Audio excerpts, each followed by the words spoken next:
So a couple more notes about this sled. It's just a 98 Polaris. It's like a touring sled.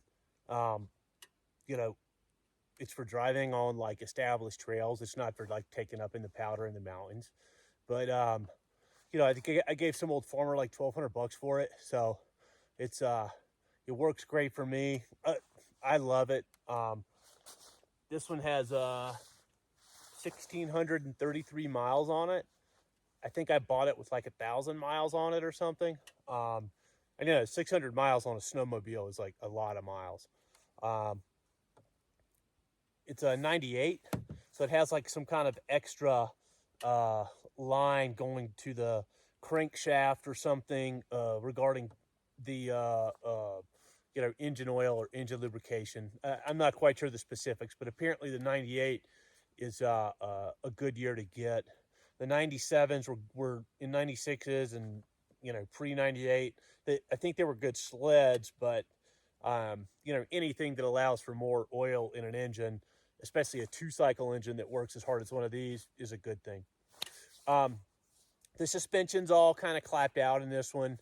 I don't know, you know, I know how to work on some things, but putting a new suspension on a snowmobile is probably outside of my scope.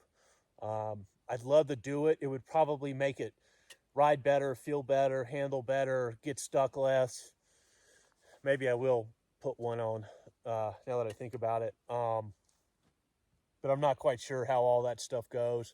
I actually, I reached out to Polaris. They sent me like the whole manual. I mean, I think it was 800 pages. They just sent it to me. They were like, here, man, you know, you got a 90s Polaris, you can just have the manual. So, you know, that was really cool. Now, when you go through that, right, there's a lot of stuff you have to kind of wade through, and it's a pretty niche area of, you know, of engineering, I guess. You know, if you're going to buy one of these used, obviously, like I kind of spoke about this model, I know the, like the 700 cc engines are good engines. I've heard the 800 cc ones maybe vibrate a lot. Maybe they're a little too overpowered, as if that was ever a thing. Like I said, this is a 600. Apparently the 700s go a really long time. And my understanding is when, you know, once you get about, you know, 3,000, 4,000 miles on one of these, you know, you want to be careful if you're buying a used one. If you can get one under 3,000, you know, apparently that's kind of where to go. I'll lift up the suspension. You can kind of see how much how low it is. Well, I'll try to. I got this trailer on the back.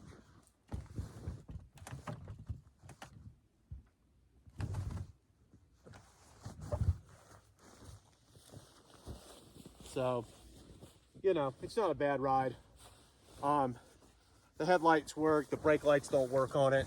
I tinkered with them and couldn't get them to work. Probably a wiring issue somewhere. It's got side view mirrors. I broke that one off one day, flipping it over or rolling it on its side. So these are just plastic. The front shocks could probably be replaced, but they work okay for me. Underneath the skids, there's a piece of metal. It's called a carbide. And I'll show you. Carbides seem like they're in pretty good shape. That helps you get traction when you turn. If you see this little runner right here, that's where your carbide is. That helps you turn, like if you're on ice or hard packed snow. You have to lean with it when you turn. It's like a jet ski or a motorcycle. If you don't lean with it, it's going to struggle to turn.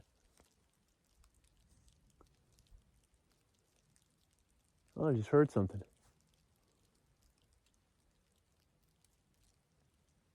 Huh. Who knows?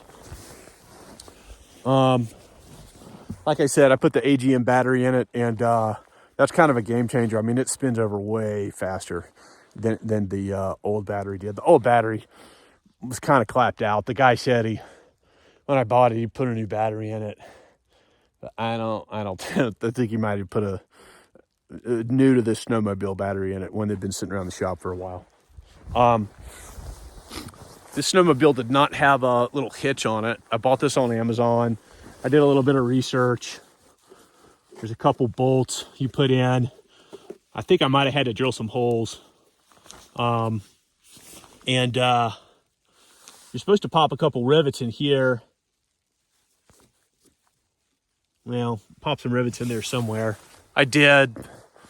They came out a long time ago. I think they came out when I was lifting the bumper up trying to get it unstuck. And if you're going to buy one of these, wait to buy one of these in the springtime. They're giving them away in the springtime. No, you know, they take up a lot of space, and they just sit around until the next winter. So you can get them for like $30, $25 in the spring. The covers are hard to find. I looked a while for that cover. I don't think that's actually I think Jet Sleds made by Eagle Claw, the fishing company. I can't remember what kind of cover that is. The trailer tongues or trailer things, they go on sale for really cheap in the springtime too. So, and I'll definitely do that little modification when you put drill some holes around the outside of this thing, and then put some like P cord in it or bungee cord. That way you can kind of strap things in. Nothing's been wanting to bounce out, which kind of surprised me, but you know, in the future I could see that being a potential issue. So yeah, I don't think there's anything else. This one has hand warmers on the back handles, which would be really nice, but I can't get them to work either. The wiring in the back is somewhere there's something messed up. One of these days I'm going to take the seat off. You can see the seat's just got layers and layers of tape on it. That's pretty common with these old things, and it works okay. One day I'll take the seat off. I'll put a seat cover on it, and maybe when I do that, I'll find what's wrong with the wiring that goes to the back. But you know, I don't think my brake lights are too terribly important. Pretty much everybody's gonna pass me as soon as possible because they're probably going faster than me on nicer sleds. But they also had to finance a, you know, $16,000 piece of equipment. So yeah, we'll get on down the mountain.